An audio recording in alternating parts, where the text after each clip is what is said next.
What's up, brave new world? It's Joshua again, here with a brand new video in which we are going to read a little bit of Reddit. Oh my god, I'm so original.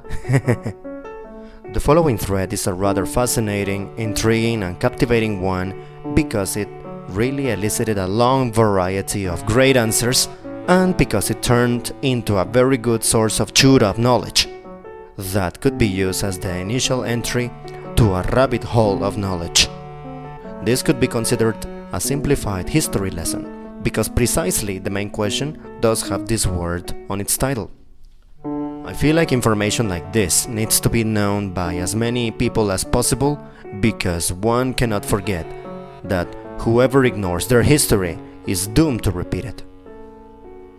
Like my Finnish friend said, historia on mielenkiintoinen aihe. Voimme varmasti oppia siitä paljon.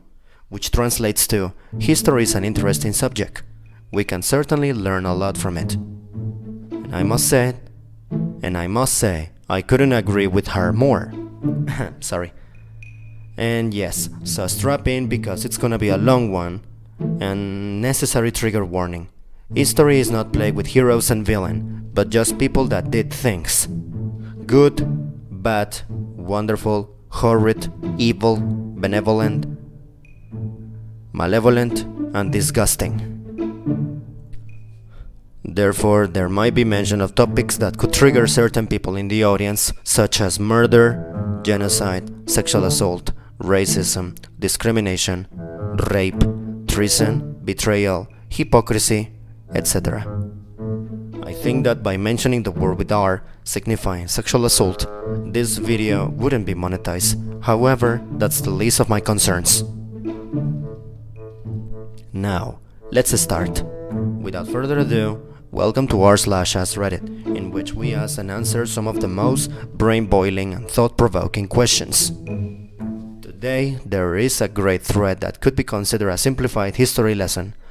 The entry to the rabbit hole that introduces you to history as a bunch of gossip about horrible people doing horrible things. Today's topic is, what are some of the most evil political decisions in history? Let's start. This person says, probably the decisions of the Khmer Rouge.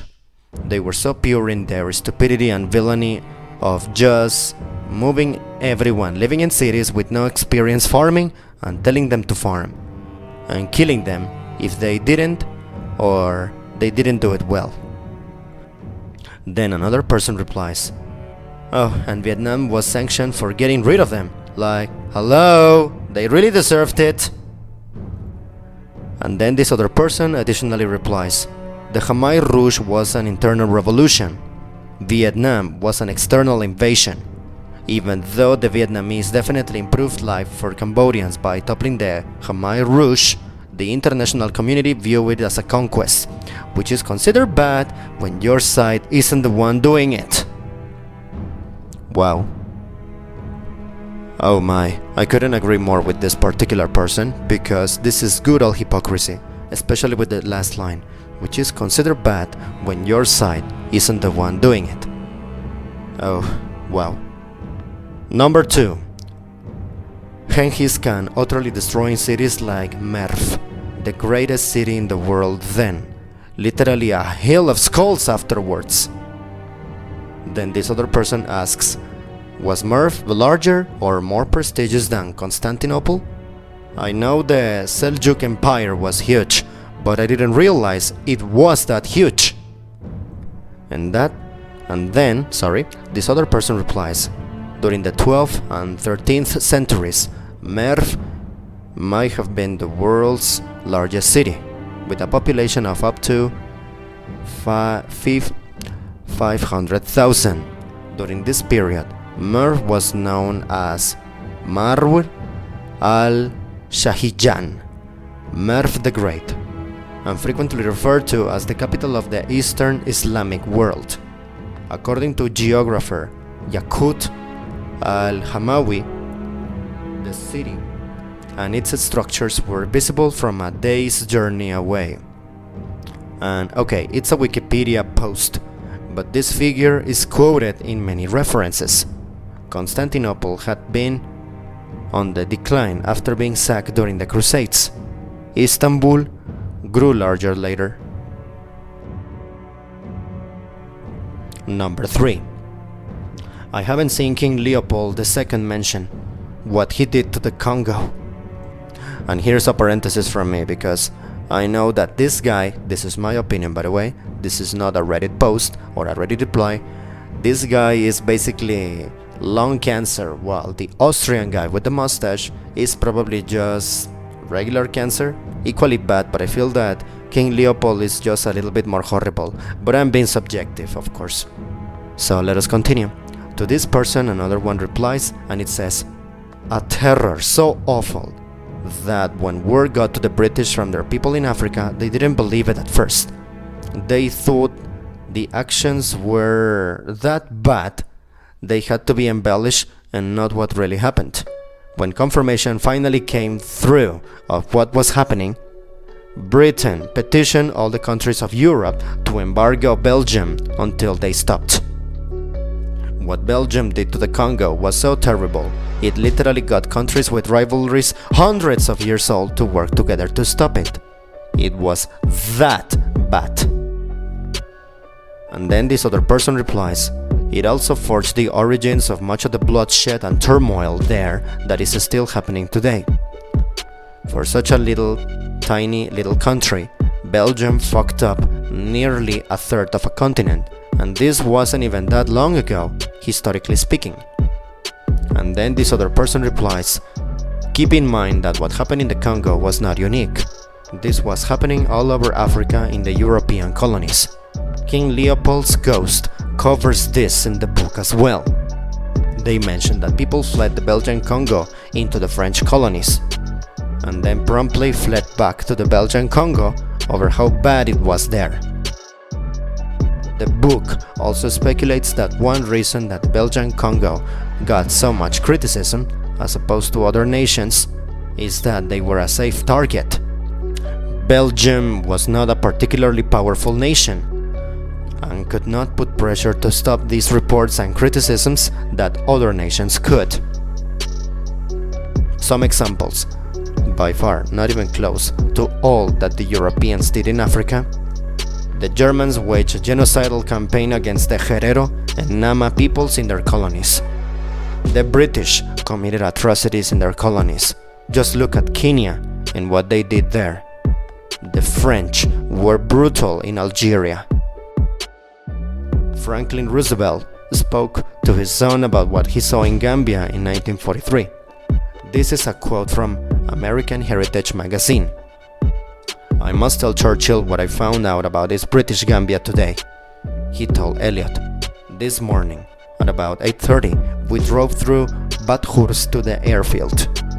Eliot notes it was here that his parent began speaking with real feeling in his voice. The native were just getting to work in racks, glum looking. They told us the natives would look happier around noontime, when the sun should have burned off the dew and the heat and the chill. I was told the prevailing wages for these men was 1 shilling 9 pence, less than 50 cents. An hour? Eliot asked. No, a day, 50 cents a day, besides which they were given half a cup of rice. Dirt, disease, very high mortality rate. I asked, life expectancy? You'd never guess what it is. 26 years! Those people are treated worse than the livestock. Their cattle live longer. End of quotation. And here is the article. It goes more into the deplorable conditions found there. And by the way, this is me speaking. I stopped reading the comment a little bit ago, and I'm going to include this particular link in the description of this video, hoping against hope that YouTube doesn't think that this is an adult website, which obviously is not. Reply number 4. The rape of Nanking. Notable to tie in the propaganda taught to soldiers that they were subhuman. They used to call them locks. They once had a contest to see how quickly two officers could race to kill 100 Chinese people with samurai swords. The Japanese newspaper followed it like it was a sports game. Unit 731 is the only thing close to the experiments that were done on those concentration camps. Just a much smaller operation. I feel like saying what they did is going to violate the terms of service of this website, but they did painful, fatal things for science, and yes, people did take advantage of the results. A lot of evil in whoever started this aggression. Then this person replies, Ishiro Honda, who was the director of the very first Godzilla film, was forcibly drafted and sent to China to govern a comfort house. Basically a brothel where captured Chinese women were abused as sex slaves. After the war, he was one of the few who spoke out about what he saw and wrote an essay to be published about it. It's one of the major records that let us know what really happened during that time.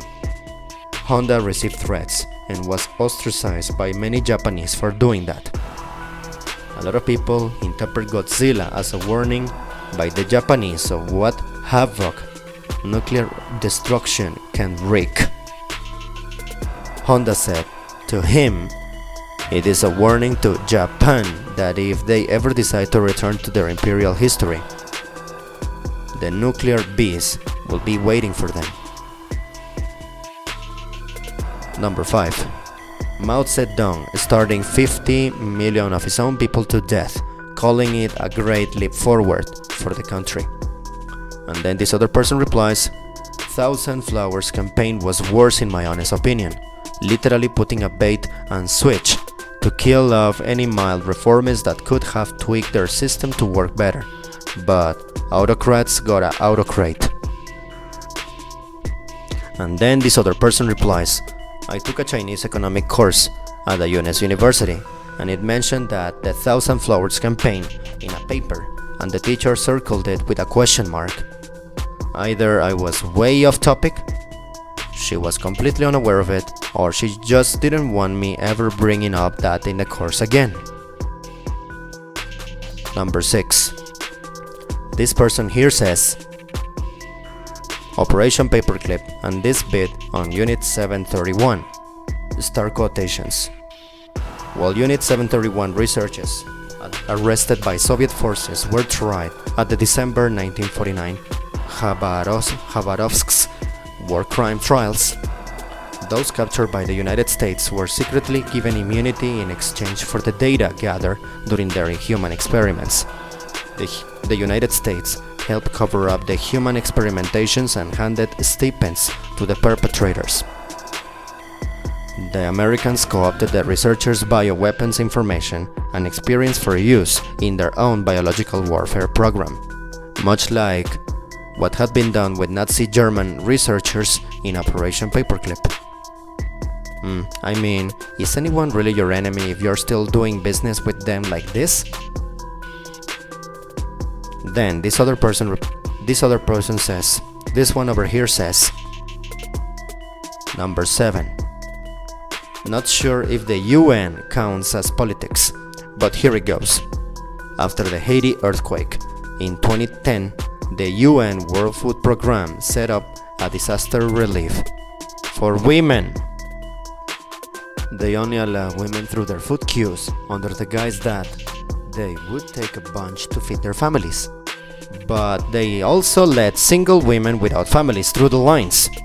Thousands of bachelors were turned away and consequently died from having nothing to eat. TLDR, the UN is responsible for thousands of Haitian men starving to death. Oh my god. I must say, this is my personal opinion, a lot of people that claim to be in for women's rights, who are actually misanthropists in disguise, are going to salivate over this. Moving on to the next one. Number 8. It's not the most evil, but the one that troubles me the most is the decision by the UK government to require a guarantor against dependence on state funds before admitting the children of Jews escaping Nazi Germany. It's the sheer banality parents are sending their children unaccompanied to somewhere safe, because in many cases we had already refused the parents. And all we Brits were concerned about was it shouldn't mean higher taxes. Somehow it is portrayed as a good thing. What the Jews involved did was good, but the whole story portrays us Brits as bureaucratic self-interests. A case where we miss the opportunity to be the heroes we could have been and like to picture ourselves as. I can't help looking at the current performative policies of the UK Tory party over sending refugees to Rwanda and seeing the same banal evil. They pursue these policies instead of ones that might actually help, knowingly. Obviously, hindsight is a wonderful thing, but I also have gotten to see my life repeatedly enriched by the descendants of people who did escape the Nazi regime. Today's refugees are tomorrow's citizens, and we should treat them accordingly. Then into the next story, it goes like this. Number 9. When Zia-ul-Haq, the dictator of Pakistan, decided to reintroduce Sharia and convert Pakistan into a de facto theocracy. This is when you start seeing an increase in lynchings and people being condemned to death for non-crimes like blasphemy. Many of the problems they are having with terrorism and extremism can be traced back to how religious fanaticism is enshrined within the law. And then to that, this other person replies, also the genocide of Bangladesh by General Tika Khan and not making a secular constitution.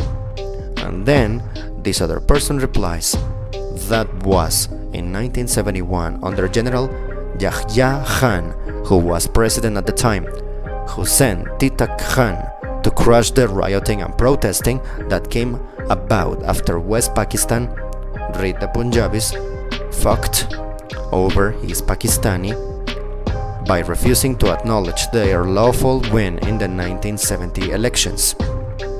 As far as Pakistan not making a secular constitution, that was something that happened right after the death of the founding of the country, Jinnah, in 1948. Pakistan would definitely have become a secular republic under him, but alas, he worked himself to death, and they set up the Objectives Revolution the very next year, which established Pakistan as a theocracy. Two completely different events under completely different contexts. And then into the next story. Number 10. Nixon and Kissinger extended the Vietnam War because the Nixon's campaign's main tenet was ending the war, and it's kind of hard to run an end the war campaign when the war is already over with before voters go to the polls. Kissinger was the only one who had his ear to the ground on both sides of the Vietnam War. The North was ready to talk peace if the South stopped their bombings. The South initially agreed, but Kissinger convinced them to back out of the agreement. This added 5 years to the way, if I recall correctly. Also, they could get the job they wanted. And this is not even the most barbarous war crime Kissinger committed. Look up the bombing maps of Laos and Cambodia if you want to see the most indiscriminate cluster bombings since history. This person then says this particular reply that I must say I like, and it goes like this. Anthony Bourdain once said, once you visit Cambodia, you will never stop wanting to kill Henry Kissinger with your bare hands. And then this other person replies, as someone who's been to Cambodia, the Tuol Sleng Genocide Museum in Phnom Penh is chilling but a must visit. But since I went last summer along with Vietnam, you'd be surprised how pro-American Southeast Asia has become. That fucker Kissinger lived. This person over here replies with this particular gem that I love. That fucker Kissinger lived to a ripe old age, unlike the untold thousands who died as a result of his recommendations and the Nixon and Ford administration's eager agreement. And then this other person replies with this haunting gem. Thankfully, I don't think living a long ass time counts for much down in hell. This person replies to the very first comment I read. This person replies to this part that goes, Nixon and Kissinger extended the war in Vietnam because Nixon campaign's main tenet was ending the war. This person says, rings a bell. Something similar, something I've read literally just yesterday. Something like, Senator McConnell says presidential candidate Trump asked him to kill any bills in the Senate that would improve immigration, so he could take credit for fixing it later, after, or if he got elected. Meanwhile, the Texas governor is defying federal law, and 25 other Republican governors have signed a letter threatening to mobilize with him against the federal government. So, a presidential candidate and his party maintaining an ongoing problem with the threat of a civil war to make an incumbent opponent look bad? Huh, am I reading the room properly? Am I reading the room correctly? At this point, I'm hardly surprised. I must say that at this point, I'm rather so unsurprised.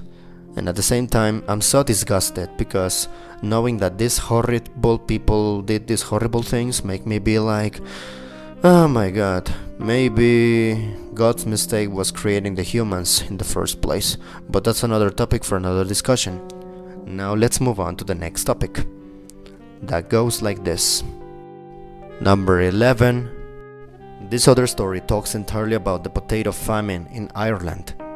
To refuse to send food to the Ireland during the potato famine.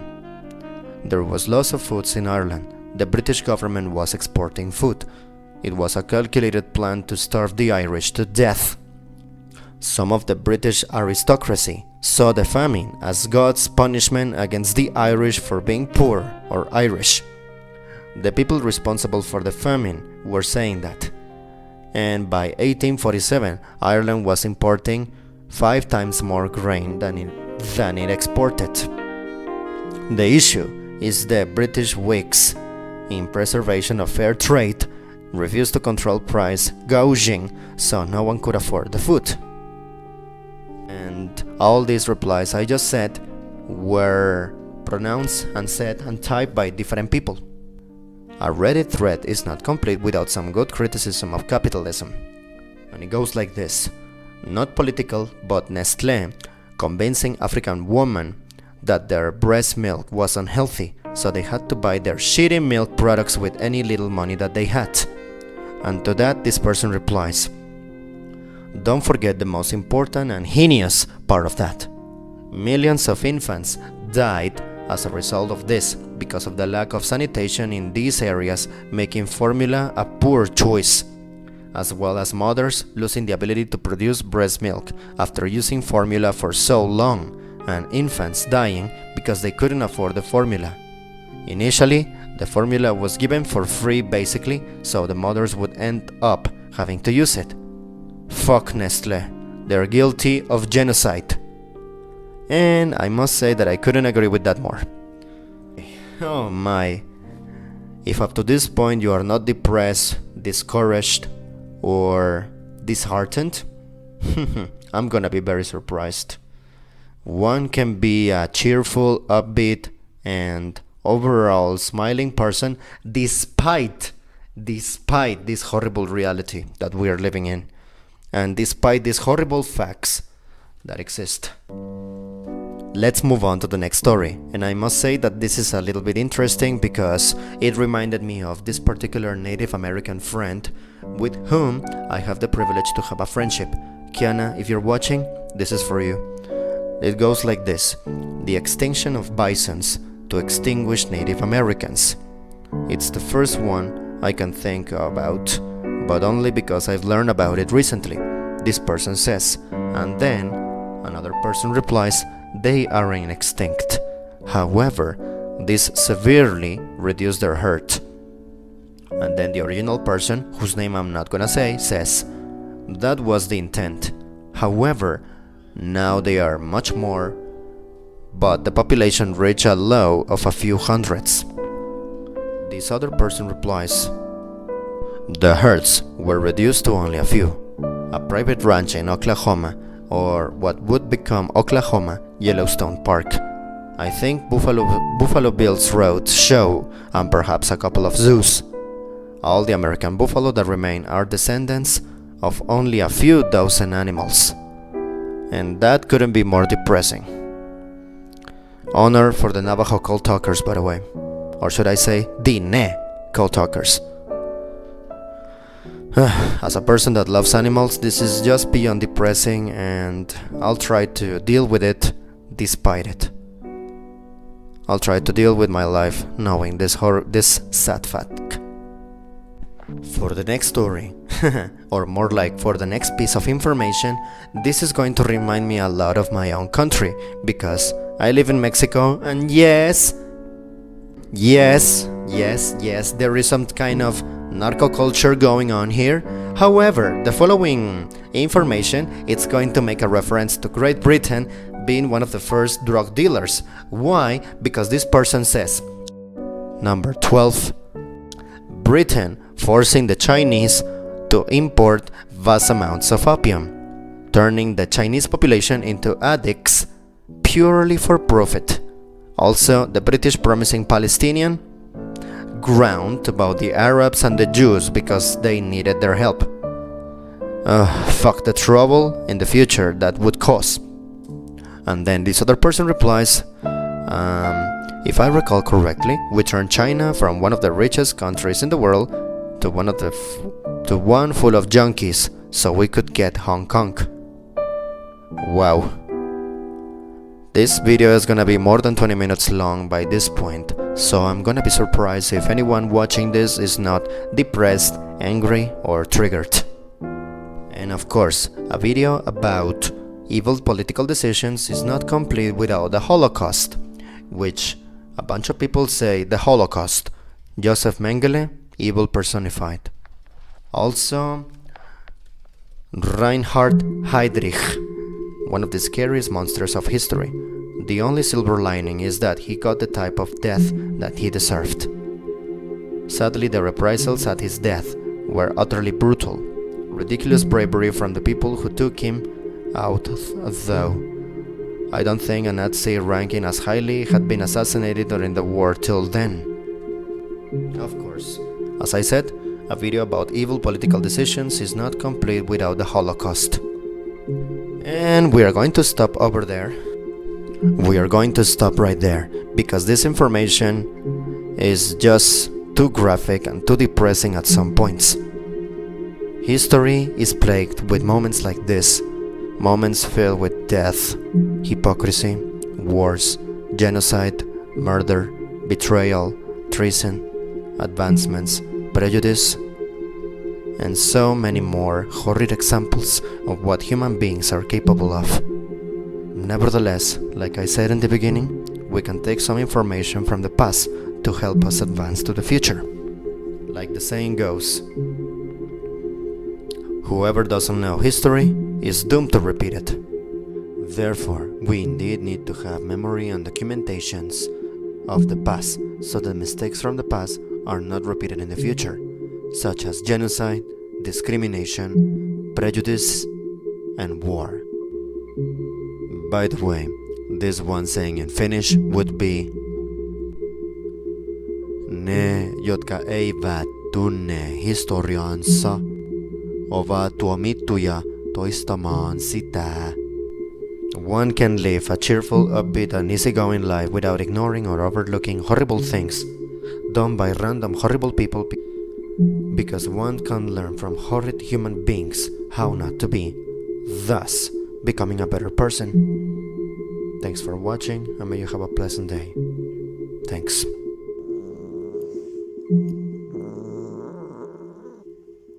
Wow.